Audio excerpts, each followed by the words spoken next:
Very good.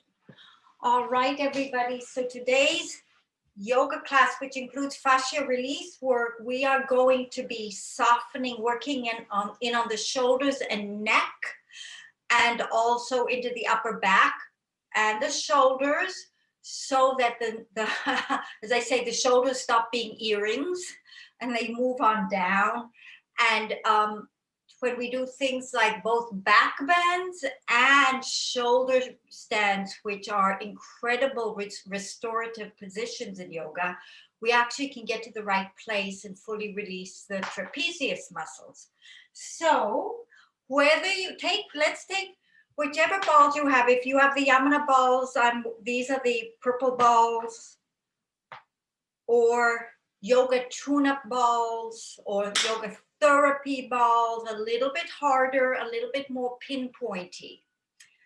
The first place we're going to start to release is the top of the trapezius muscle, which is this fleshy muscle that runs from the neck to the top of the shoulder in the back. It's a big muscle because it also runs out. It runs right to the tip of the collarbone and to the shoulder blade, and then it runs down the back to the bottom of the rib cage. So it's like a diamond shape. For all of us, it's chronically congested and tight. So it's basically holding our head up, and sadly, the life we live now compounds that. It encourages it. So we need to create this length and allow the rib cage to start to be supportive of the neck and the shoulders. So first and foremost, I want you to be really clear about where we're going. If you put your hand up here, you can feel that. If you can feel your shoulder blade, the shoulder blade is quite wide. Maybe you can feel in and feel this bone that bulges out. It's actually called the wing of the shoulder blade. And if you go just above it, there's a piece of tight, hard, fleshy texture, and that's your trapezius muscles. You want to aim in for that. I recommend working with these, but I want to experience this because some of you are working with a bigger ball. So when you lie down, I would like you to take your balls and place them under that muscle area. I'm just trying to get the camera to work in a way that is suitable.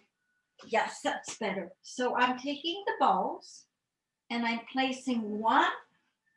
Where did it go? Oh gosh, on either side, it rolled away. So you want it, and you want to feel it really wedged in nicely there. You have the smaller balls, it's usually easier to feel. You should feel a certain amount of tightness kicking into this area. And with that in mind, now lift your arms up and take them over your head, and you should start to feel the pull into the area. Bring the arms up and bring them down. Now with the feet, you can be pushing into the balls if you want to really raise the intensity. Here we go again, up and over. As you do this, you're going to start to feel the pull into the armpits and the arms, possibly. Wherever you're feeling it, that's fantastic. So remember, what we're doing when we put pressure into one part, it's like a system, a network of a fabric of tissue that wraps around muscles, which is called the fascia. And we are, by putting all of this pressure into the part of the muscle, we're kind of creating a dent into an area that's over congested. And so when we move, we're asking the fabric to start to decongest and also show where the program is tight everywhere. So if you feel this in another part of your body, like I can feel it in my tricep area, that's good, because these are obviously limiters. The tightness is starting to hold us in a more restricted pattern. Now, let's also lift the arms and take them sideways. So again, notice, be aware, your shoulder blades are moving a little bit, and you just want to kind of tap into this.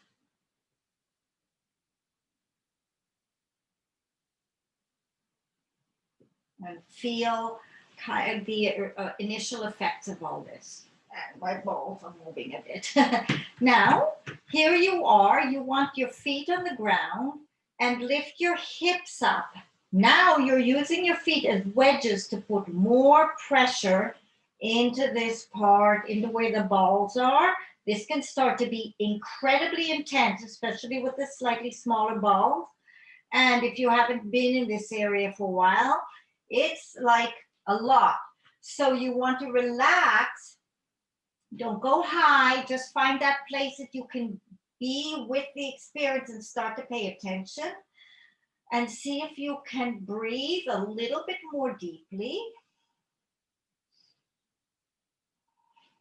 And also check in to see if you're resisting. Something inside you is tightening up. So the part of this journey and this work is to really figure out what you're unconsciously holding tight and seeing if you can start to release it. And again.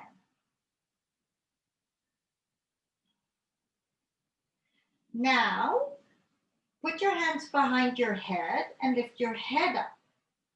And just a few times, bring your elbows forward and backwards, because all of that pressure is also going to affect the connection of the shoulders into the arms, because the muscles are interconnected. And from here, if you're brave, lift your hips up. So now you're on your feet and on your balls only. And there's a lot of intensity coming into it. And then just chug a little tiny bit, pushing forward and back. This is starting to go really deep into those trapezius muscles and starting to shift a lot of the tension in there. Roll down. Drop your head back. Bring your arms back. And now just lift them up to the ceiling. And imagine you're holding a steering wheel with your hands, so the elbows are a bit bent. And rotate back and forth a few times, noticing where the tension is. And then reach back, take the balls out for a minute and lie down, and feel already, I hope, that maybe the shoulders are wider and the back is flatter and you are more relaxed in the area. The palms are up. Let's now turn the palms down. So notice that the whole arm rotates inwards, and just feel that position. Press down with the hands into the balls and lift up. When you're up here, push. You see how I'm rocking to get more of the skin at the back of the high part of my shoulders to roll downwards, and it lengthens my neck a little bit. Now with the hands on the balls, push down. So you activate the back of the arms and lift a little bit higher if you're able to. Just hold this position for a minute and roll down. And again, turn the hands out and relax. Now the next one, if you have the tune-up balls, you will take them and put them into your little tote bag so that they're contained. If you don't have those balls, you'll just work without them. So in here, in this manner, and a bit closer, good. You want to now, right at the top of your neck, at the bottom of your neck, there is what's called C7. It's the bulging bone that stands out. So I want you to feel to the back of your own neck and just feel it. For some women, this area gets really congested and rounded, and they actually build up a certain layer of fat here, and it's very, very tight. And this work can break that up and start to restore more of the vertical alignment of the spinal column. But you want to feel that bone. And where the balls is going to go is just a little bit lower down on either side. So if you have your balls in the tote bag, that you will just Reach back. I'm going to adjust the camera again. You take the balls and you place them just below those bones.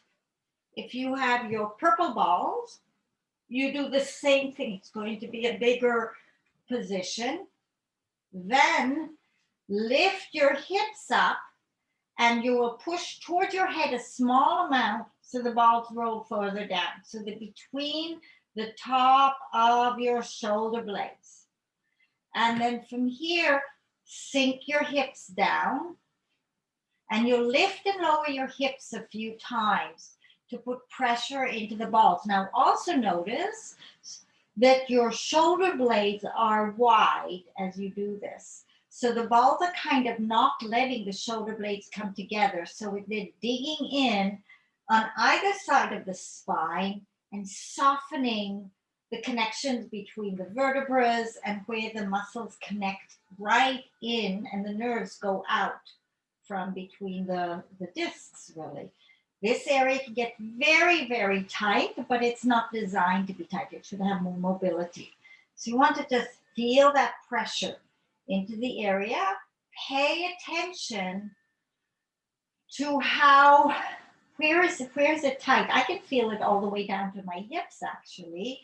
So these are very important and useful clues and feedback just to notice how pressure in one area and a subtle movement, it's calling, what's it called, where you just press it and then you do movement around it, starts to loosen up all the tissue, the joint, the bone. It just starts to decongest a big knot, you could say, that ricochets out of where the balls are into other parts of your body.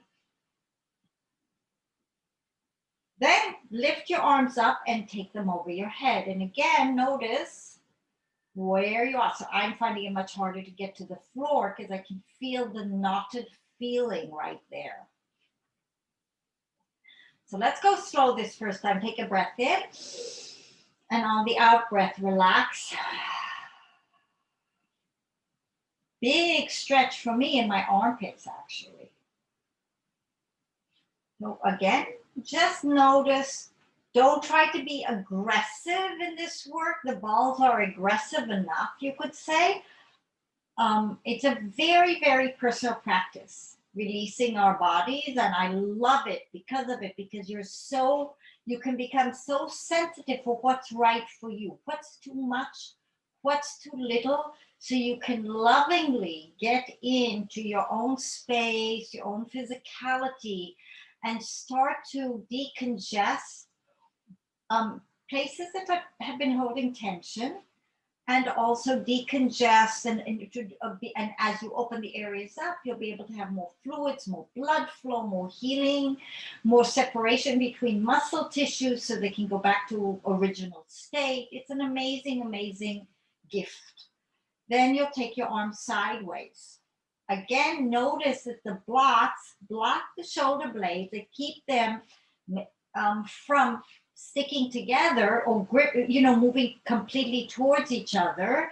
So it forces another part of the body, the front of the body, the pecs, all of this band of muscle in here and across here to start to release, including the arm, the muscle of the bicep moving across the front. So that has to lengthen because the shoulder blades are not being allowed to be the fulcrum that allows the chest to open. Then bring your hands behind your head and think of your neck, because your neck connects up to the middle of the shoulder blades, in between. You could say it's part of the spine. So as you lift up, sink into the balls and work to get a sense of the neck getting longer. So I'm also tractioning my neck a little bit, lifting it and coming down. Lifting and coming down. Lifting and coming down. Now lift your hips up and down. Lift again and down. Lift again. And down and up. If you want to go to the next level, because this is the most intense one, I'm lifting my head and lifting my hips. So now weight is on feet and on the balls. Come down just to kind of settle and get used to the feeling. And come up again. And if you want to up the intensity, you add what I call chugging. So you're moving back and forth, allowing the balls to deeply start to separate and stimulate and open up that very specific tissue there.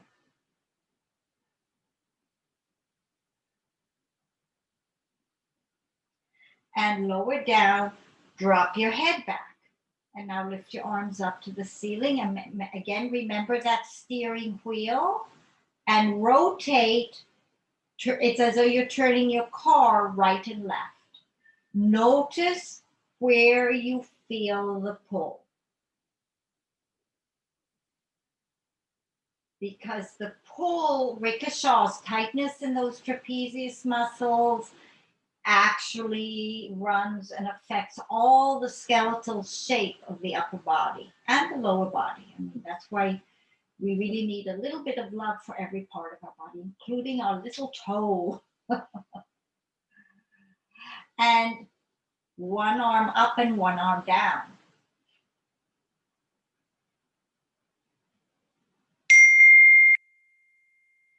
I am kind of amazed at how much tightness I have when I'm doing the one arm all down the side here when I'm working with these slightly bigger balls that I'm using right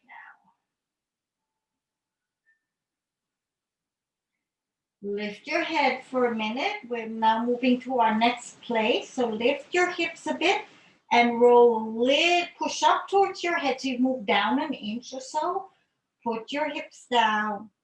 Put your head back down. So now it's starting to get into the chest a bit more, raising it. And move your elbows in and out. Notice where the pull is. Start to add some breathing to this because the balls are so intense. This is very intense work. So I really get this can be wild how much tightness is existing there. Take a big breath. Breathing out, imagine melting into the balls. Take a breath in. Bring your elbows together. Imagine melting into the balls as you exhale. Breathe in. Bring the elbows a little closer if they're ready to release. And exhale as you open. Now, lift your head up. Lower your head down. Notice this starts to be a seesaw effect where you're rocking a little tiny bit forward, down and up on the balls.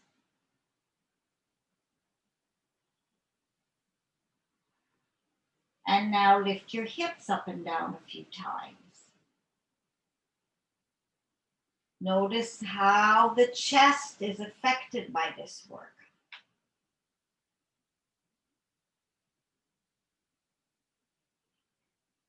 Bring the arms down and slide them sideways. We're doing angel arms. Up or over. Again, notice where the pull is and back.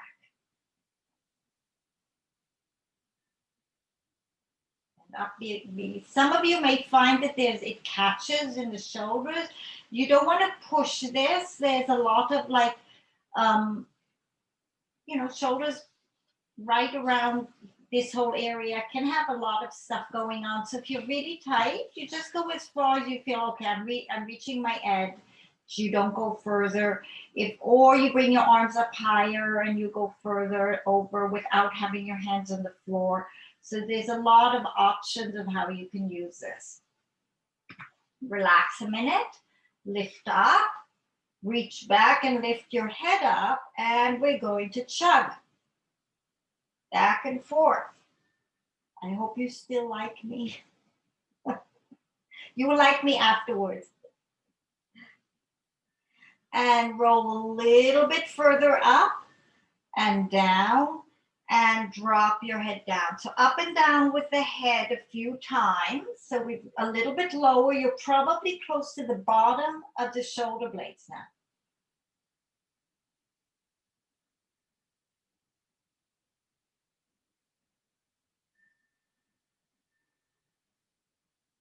And notice the seesaw effect. Lift your arms up to the ceiling, take them over your head. Again, a seesaw effect.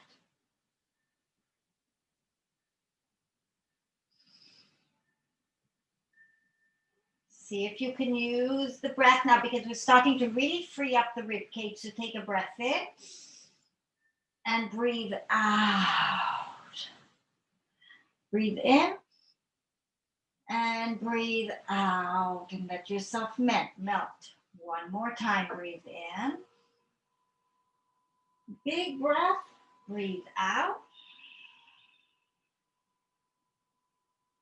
Breathe in and breathe out. And again, going sideways, open and close and open and close and open and close. Very, very good. Bring the hands down and lift and lower your hips a few times.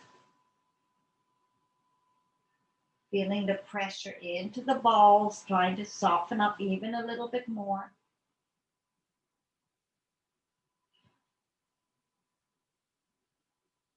And then with your hands, elbows out and in a few times, closing the elbows, softening them, opening, noticing very much the feeling of the shoulder blade and how it's get wider and even wraps forward. So you want to be very aware and allow the shoulder blades to get wide. It's almost like the shoulders blades are getting wider as the elbows come closer together. They come out to the side of the body. And that's really when you have a broad back and a broad shoulder girdle. It's because the shoulder blades and the shoulder cuff is very wide, and it contributes to a very healthy structure. Now, head is lifted, and lift your hips, and then lower down. So we're going to go up and down a few times here. So you lift your head because so much is going on. Make sure you lengthen your neck. Lift your hips and lower down, and lower your head down. And again, head comes up, hips come up, hips go down, head goes down. And now we'll do our infamous chugging, lifting up and little chugs back and forth. My back is starting to feel hot because I know I'm opening up so much circulation in stuck tight areas. And then roll a little bit further. You should be off your shoulder blades now, hips down and head down. So now at the lower, now that we're into the lower part underneath the shoulder blade, you will really start to feel this seesaw effect when you go up and down. So notice that as you come up, if you can, you let the front of the ribs sink in, and this will cause the back to widen. You want that. And back and lift and back and lift and back. Now, elbows together, elbows apart, as much as you can. A very relaxed movement, not tight muscular movement, more how much can I float in my joints? And then hips up, hips down, lift the hips, lower the hips, lift the hips, and lower the hips and arms over the head. Big breath in here, breathe out, melt into the balls. Breath in, breath out, melting. One more time, breath in, breath out, and then back and forth again. Lifting and opening, lowering down, lifting and opening, lowering down. One more time, lifting and opening, and lowering down. And then from here, also going sideways, opening as much as you can. Make this movement very natural, meaning don't try to force it. Maybe you can only get to a halfway point. Bring your hands back behind your head. Your hips and your head lift again, and our chugging movement.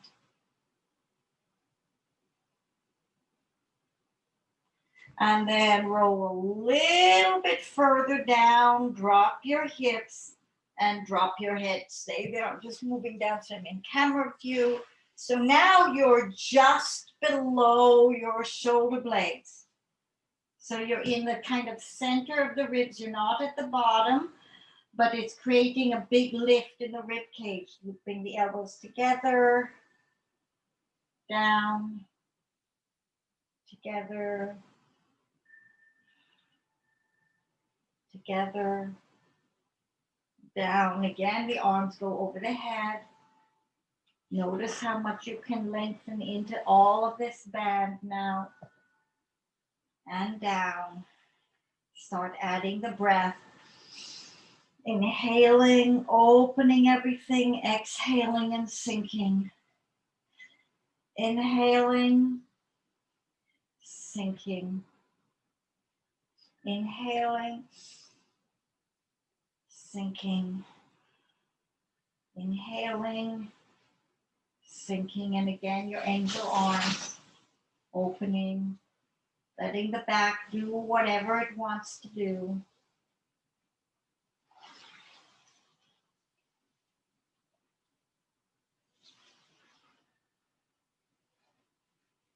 And then again, lifting up, lifting the hips and a little chugging. So just small movement. And now we're going to do something that will actually feel good. This was the worst part.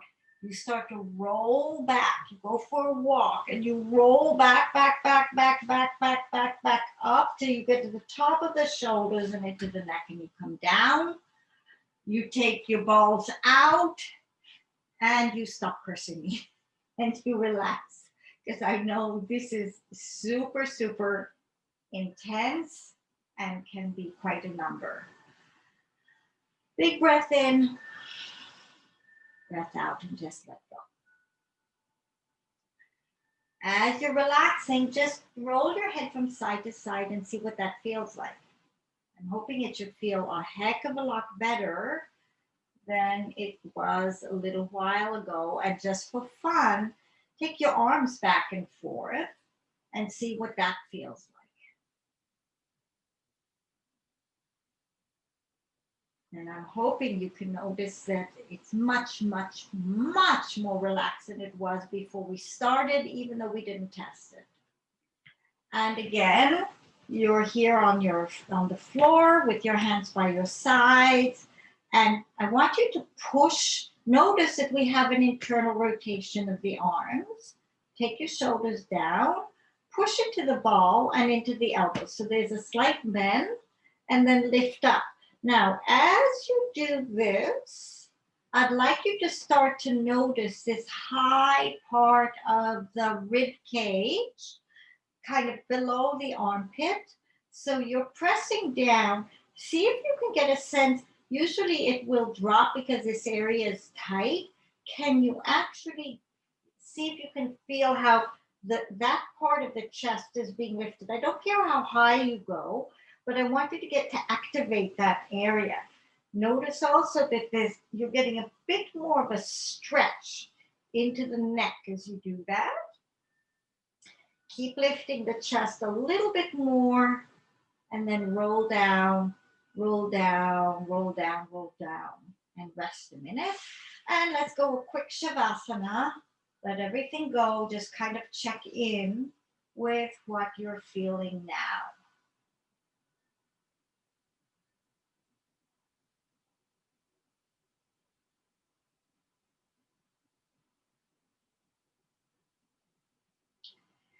And now we're going to work a little bit more throughout the neck to relieve some tension there.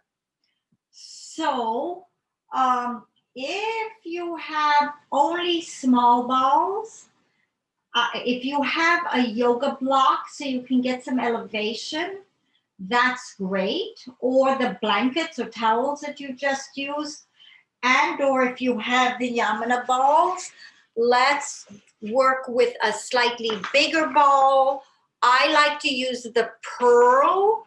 You can use the block. We're basically going to be working from the back of the neck through the side. So it depends a lot about the length of your neck and how congested you are. I have worked also with the gold, and notice there's a point when we work from the back to the front where you need to roll the chin up so you can get right in. You see this band of muscle? It's pretty tight on me. It's this long cordy muscle that runs from here down. So there is a distance that you want to create and get into this area. We're going to be working into this area as well as all the other, the scalenes. There's a whole bunch of muscles that go on, that play in that part of our bodies. So I'm getting a yoga block so I can demonstrate the different ways you can work into this.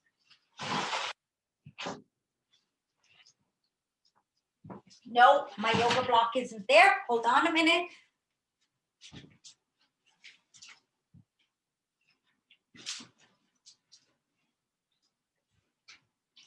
You will only need a block if you have a small ball, Annie, like you have only this ball. So in your case, what you want, you can also use a book.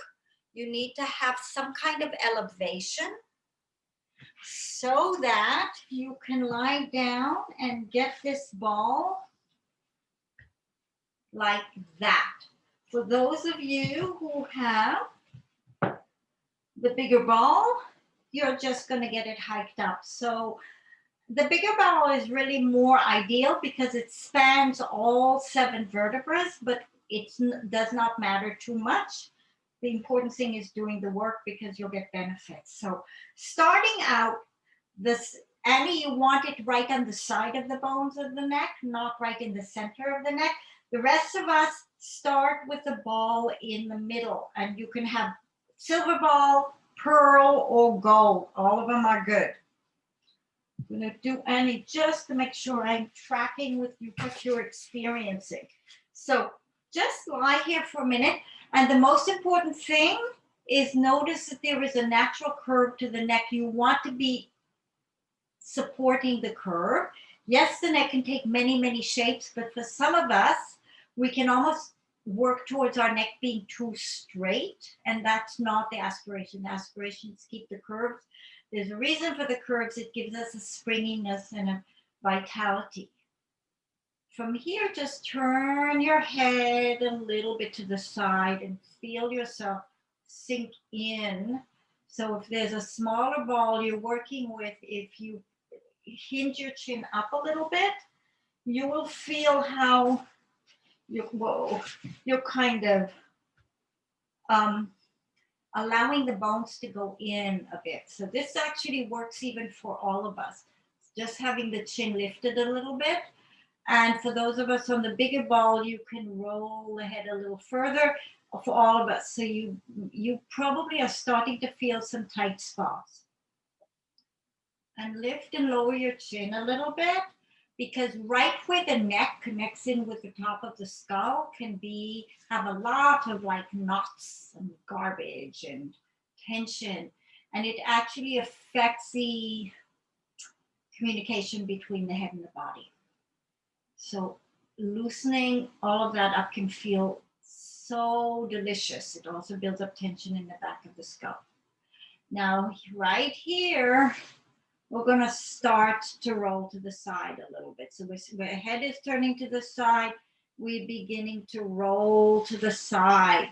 And I'm just jumping back and forth between the two ways of doing this because I want to be sure I'm giving Annie some feedback. So for you, Annie, yep, that'll work.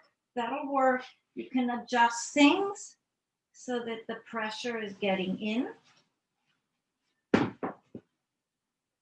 So you want to be on the side, getting to that point where, and now start to take the head and kind of press it down, and it's like you're draping it over the ball to get even more traction into any area that may be tight.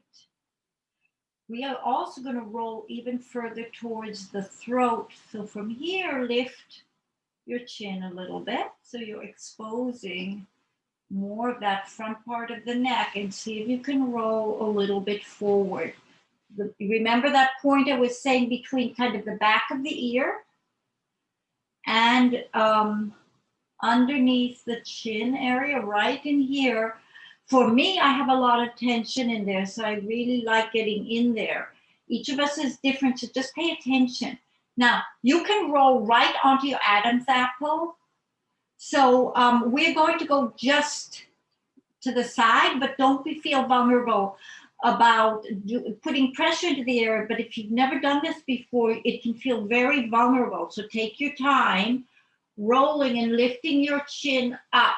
So you're pushing your collarbone down and opening up the throat a little bit. Notice that as the head goes back and up, you get more of a curve in the back of the neck.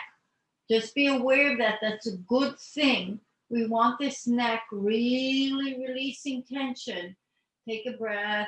Make sure you're breathing. Make sure you're going slow enough to be aware of what you're doing. This is a very vulnerable area, but incredibly wonderful to get this tension coming out. So just working in under the beginning of the jaw, into the front of the collarbone. Slightly open and close your mouth to go more deeply, and then slowly roll back. Take your time.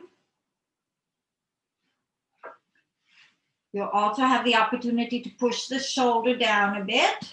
My neck has gotten open up so much circulation. You can see how red I've become because there's a lot of tightness that builds up in there. Come back onto your back. Lift your head, take the ball out, and just rest for a minute. And again, work your head gently right and left and feel what happened. Whew, that's intense. I'm going to turn myself around so I can see you and you can see me. So set yourself up. We're doing the other side. So the ball is under the neck. You want to, for those of you with the bigger ball, get it right in the middle. So you're right smack, running up the two sides of the neck.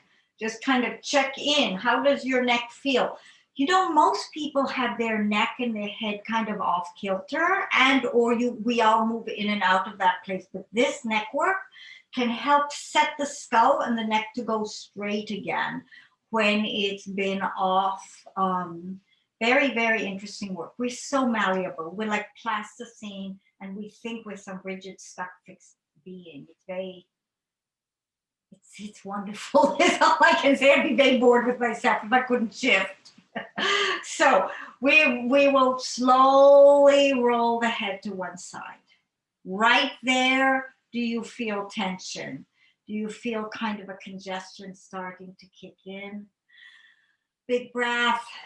Breathing out, slowly start to roll a little bit further. Start to feel if there's anything that's tight and grippy. I'm sure there is. Start to work your jaw or your skull a little bit up and down to feel if you have patterns that are tight in the back, because remember those trapezius muscles we were just working with, they run all the way to the top of the skull, so we're still working with them. So start rolling to the side and see if you can get there. So Annie, you're just going to be with that block and the ball kind of pressing into the side here. Again, work your head. See if you can keep relaxing. Check if you're tightening anything. Really, in an ideal form, the skull should just hinge. It should float on top of the top vertebra and the atlas. It should have a huge amount of movement. We usually have lost that potentiation.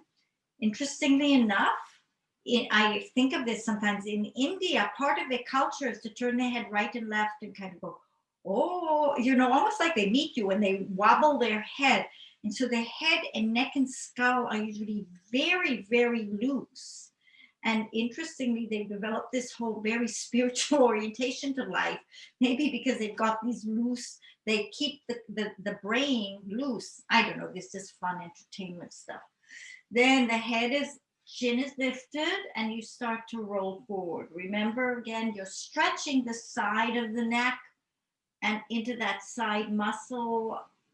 You want your chin lifting, so the distance between the bottom, the jaw. You want to start stretching that. Take your time.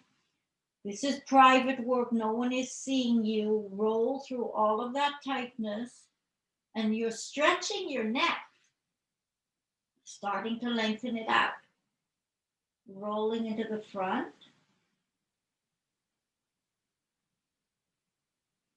And then slowly working your way back into the side. Maybe stretching your head a little bit. And slowly rolling through, releasing. Yes, now this side of my neck is nice and bright red. I know I've evened out the release. Rolling into that tissue.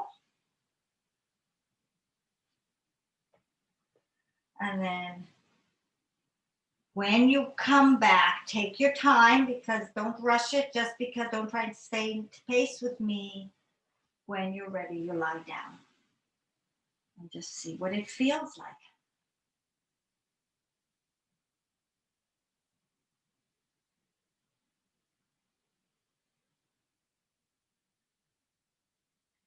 Now, let's bring ourselves up to a seated position and just check and see what you feel like. And let's see, I would like us to take our blankets or the towel, and what you will do is we're going to work into some twists all the way up the spine. Fold it up so it's about this size. Let's get these balls out of the way.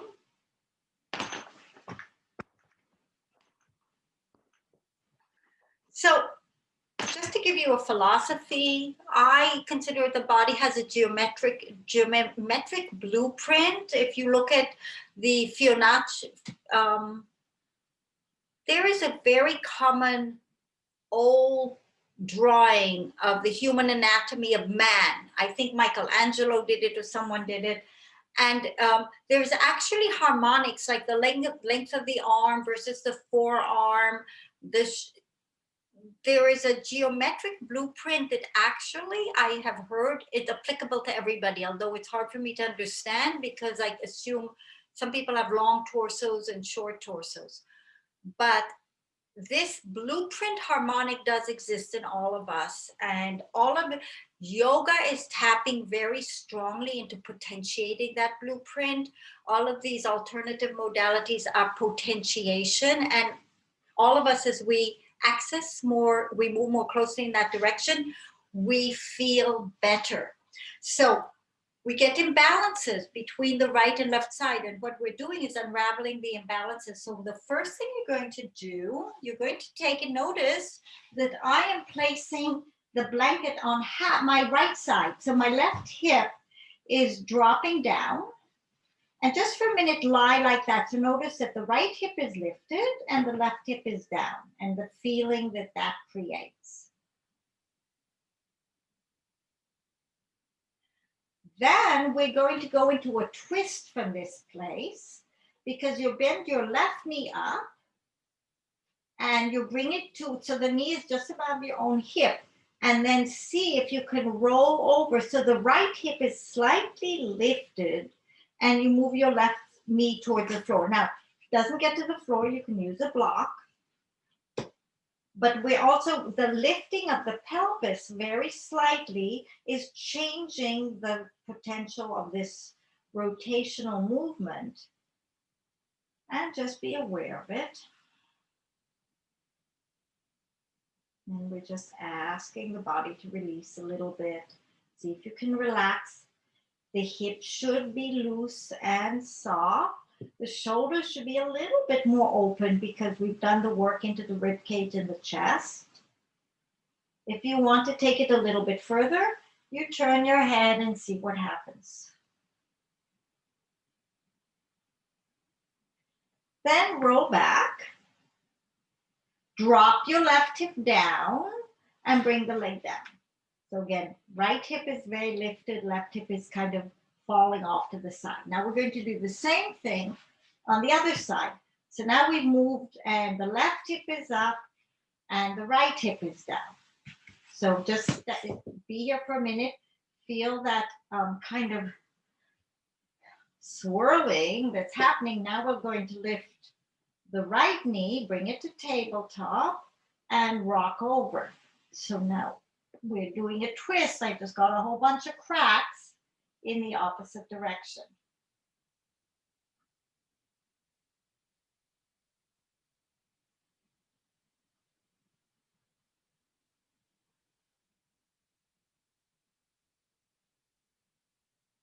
Let everything start to release and unwind if it can. And then come back, drop the hip down and out. Now we'll do the same thing from a flat position, so it's more evened out. And the angles will be different. So first is the left knee, and you roll it to the right and drop it towards the floor.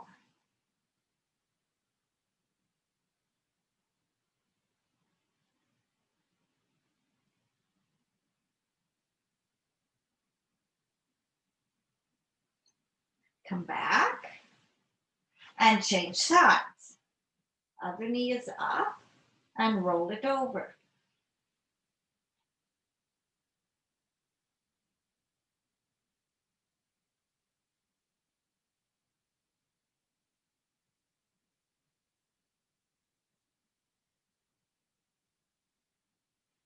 And then come back. Now we'll work from a slightly different vantage point. Your arms are to the side and lift your first leg up. Now do not let the shoulders leave the floor. So this may have a very different effect if you need a block or a support, but keep the shoulder on the floor. So maybe you can't get Bayfire, you can use a ball, whatever works to give you the support you need. Woo, come on, ball. Because you don't want the shoulder to leave. So it's throwing the stretch into a completely different place.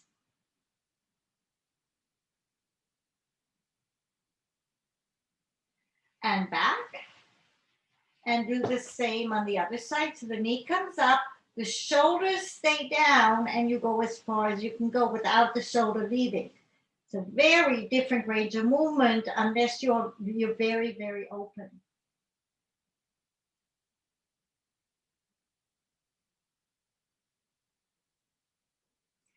And then come back. Now we're going to add even more focus into the upper part of the body. I'm freezing cold, so I'm putting my sweater back on because you don't need to see something. So we will start it very simply, lying on the side. And when you're on the side, you want your knees bent up so they're in line with your hips and your feet are in line with your knees. So a 90-degree angle. You can actually line up your knees and your feet with your own yoga mat. And if you look at your own knees, I want them to be like they're both the same distance. So if you had a wall there, both knees should touch the wall. Then your hips to your shoulders should be in a straight line. So both should be about the same distance from the back of the mat. And so again, this is just a geometric grid-like shape. This hand should be exactly to your shoulder, not here, not here. And if you want something for your head, again, if your neck is tight, you will not be comfortable with your head down because the neck is too tight. So a lot of people go, oh, it really hurts my neck. Great, put something under, but eventually you don't want it to hurt your neck because the neck is long and loose. So honor where you are, but know that your potential means you just need to loosen these muscles up and then keep them loose and untensed up. Other hand is flat on top. Pad this shoulder if it hurts you. Now, we often have, all sorts of stuff going on with the shoulder. Here we go. So, a lot of time lying right here hurts. So remember, the shoulder blade can move way forward. So see if you can get the shoulder pulled far enough forward that you're not right on top, but you're kind of on the side of the joint, if you can, and that should relieve the pressure. This hand is on top. Remember that you're in a straight line. You're not rolled over.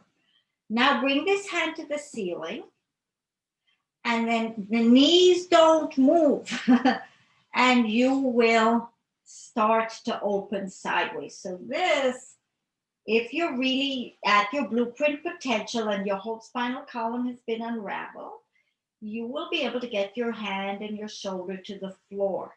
If you're not there, there's lots of talent in you to still be discovered. So just let that open. If it's floating very high, if you can pile a book or a pillow or something, or just dangle out in space. But we want that unwinding starting to happen. We're going to be holding this for a little bit. Maybe it's pulling a lot in here. Those are your not trapezius, I'm sorry, the obliques, the waist muscle. Again, an area that's very tight. For some of you, if you're very, very loose in the shoulder, I can't quite see you, the rib cage is your next place. Can you get your shoulder blade down? And not just by opening the shoulder joint. So some people are super, super loose here, but the rib cage is tight. So you have to self-evaluate what will give me the most value in potentiating my talents. So in an ideal world, in an ideal perfect body, both shoulders are on the floor, both shoulder blades are on the floor, the knees are stacked up, the hips are stacked up, and the body's relaxed. So maybe those are one of those enlightened beings that all the chakras working and then they don't need a body anymore. Who knows?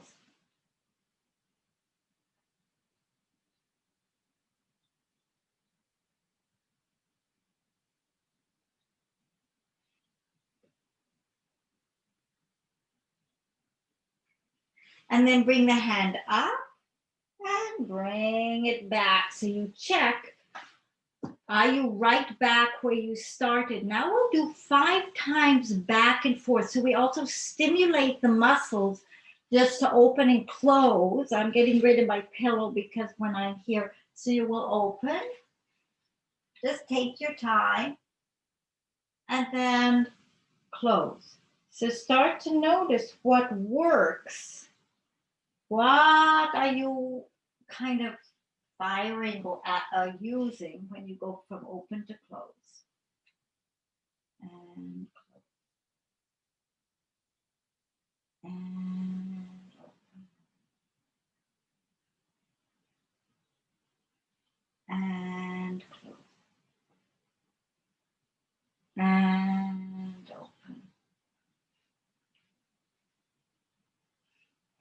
and close, and open,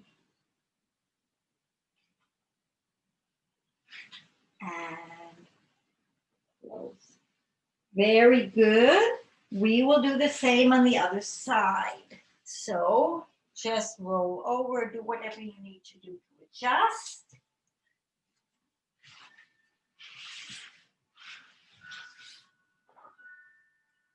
And lying down, you want your knees together, knees and feet lined up with the front. This shoulder way open, the shoulders and the hips in the same line. If there's ever a weakness, I find if I'm teaching this, people end up to be all forward with their chest and not with a sense of the spinal column being long and straight. So it's really, you want to think of yourself as a box if you can. Once you're set up, the hand comes to the ceiling and you open. So remember again, the knees are stacked. So you want to see where's your body ready to release. I need to keep pushing this hip that way to keep my knees stacked. And then I get the full opening happening in the side body. This side is very different from the other side. It's my own more open side. So just stay here, feel into whatever tightnesses need to open up and release.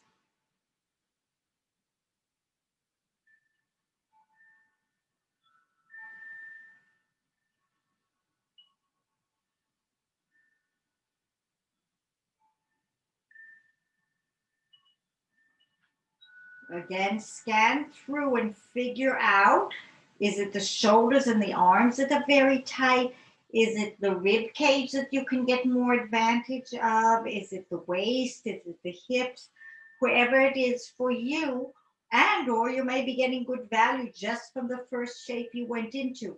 Scanning your body all the time is really a useful in your ability to kind of self-calibrate and explore.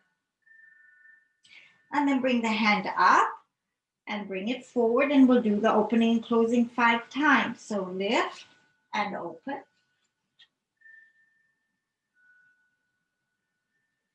And lift and close.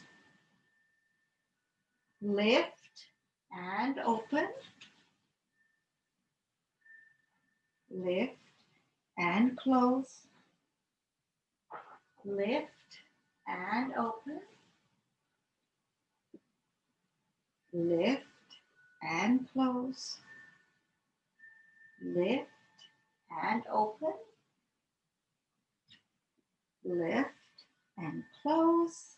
And last one, lift and open.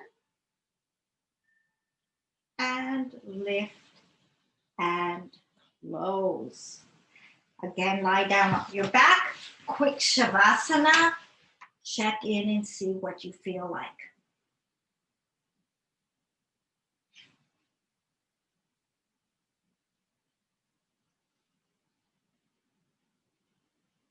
Very good. Now, coming up to a seated position, I would like to really check into, we're going to run about 5 minutes over time. We usually finish at 1:45. We started late. I hope that's okay. Shoulder stands. We haven't done much work in them. Very therapeutic.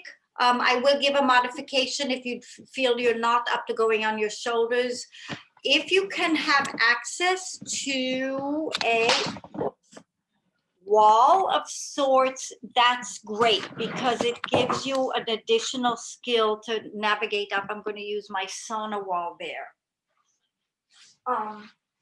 You want to take your towels and create a little double padding or whatever you have. Now, what's the purpose of this? If you look at my towels, they have like a few inches of height. So most of us, our neck is very tight and our shoulders are tight. So to ask the head to be like this, there's not enough room. In an ideal shoulder stand, this is it would be like this. The head is going, the neck is going this way, and the body is going that way. That's the blueprint of the geometric shape, which means huge. This is the corner. Most people don't have that kind of a corner. So what happens is they do a shoulder stand like that, and their weight is kind of at a different place. So we're looking as much as possible to help encourage the corner to happen, because so when we have the blankets, the angle becomes a little bit like this instead of like this, because the shoulders are on the blankets and the head is down. So that's the theory. I hope it makes sense. What you will want to do, those of you who don't want to go up on the shoulders, lying with your feet up the wall is your privileged option, and it's a beautiful way to relax. Being upside down is incredibly restorative to our physiology. So I'm a big, big advocate of doing it. We don't do enough of it. So the first thing you want to do is get yourself so your bottom's against the wall and your head is draping off your blankets. And I'm just going to hang out here. I'm glancing at the screen. I want to make sure all of you get here. So if this is the only thing you want to do, enjoy it. You actually, if you don't want to go into a shoulder stand, you don't need the blankets, because this is not a comfortable position. You just need your head on the floor. Just having legs up the wall reverses the blood flow and does wonderful things for you. If you want to go further, you bend your knees and start to come up. So now we're taking weight into the shoulder area, and see if you can wiggle your shoulders away from the back of your neck. So that's the area we've been stretching. And you want to keep paying attention that the focus is on the top of the shoulders, not the head will have pressure, but it doesn't need to be a lot. Now, remember when we did earlier, we worked into the rib cage, the distance between the arms and the rib cage. See if you can stretch your arms down and lift, and get a sense of how can I get that part of my back lifting more. And then very slowly get your hands against the ribs to see if you can support it. So your feet and your intention is working to get more back up. And just stay here for a minute, because the pressure, you're shifting your whole blood flow, you're getting the circulation to go down, even if it's not perfect, very, very, very therapeutic to your whole body.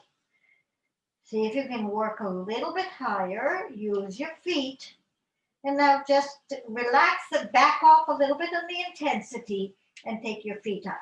So now I've moved my hands more to my hips, and I'm just allowing the blood flow to rush down towards my head and my neck and my shoulders and my heart. So being upside down reverses everything in your body. Even your internal organs are now being lifted because of gravity. So this can be a little intense if you're not used to being upside down. You're being flushed with good blood. Just take a moment here to feel everything. And then bend the knees and roll down again. Just roll down. Bring your hips to the floor. And actually, what I'd like to do to finish today is just get yourself on the floor with your legs up the wall. So if you've got the blankets, move them back so that they can be just under your head. And then your feet will be up. You can have your bottom right against the wall, or you can have your bottom away. You want to be comfortable. And you will stay here for about 5 minutes. I'm going to walk you through it. I'm going to have a look as much as I can and see what you're all experiencing. But you want now to just kind of get in touch with the blood rushing down You can actually feel your own circulation. You can feel the different shifts of pressure that affect the brain and the body. And the fact that this reversal of circulation is very restorative. We all need it. And in yoga, going upside down is considered the fountain of youth. And incredible practice that has gone into disuse, I would say, in the modern world.